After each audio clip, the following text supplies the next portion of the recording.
Neprešiel ani mesiac a so zástupcami firmy Tatramat sa stretávame opäť, tentoraz na pôde SPŠky.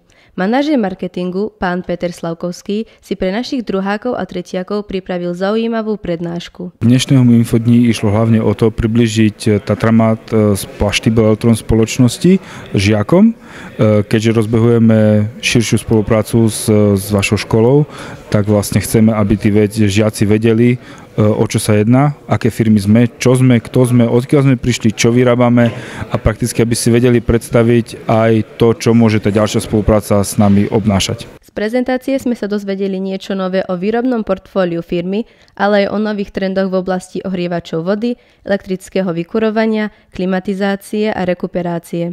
Zaujímavosťou bolo, že táto 170 rokov existujúca firma je najstaršou potatranskou spoločnosťou, ktorá sa dnes už hrdí prívlastkom celosvetová.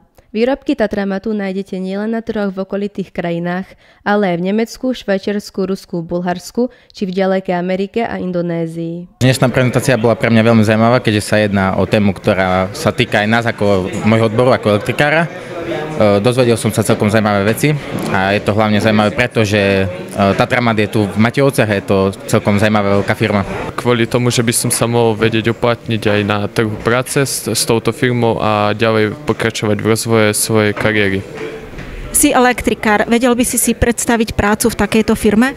Áno, vedel by som si predstaviť už len kvôli tomu, že je to firma zameraná na elektriku a na rôzne mechanické pomôcky a dokázal by som sa aj s touto firmou nejak špecificko uplatniť a dokázal by som aj rozšíriť svoj vývoj v elektronike. Prosperita tejto firmy je veľmi dobrá, myslím, že to má nejaký zmysel do budúcna.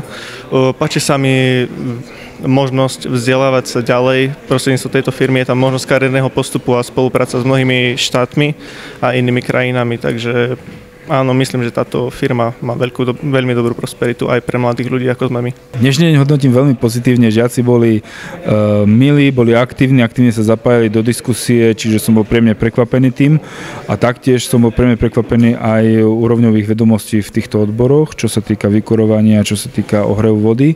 To ma veľmi príjemne prekvapilo.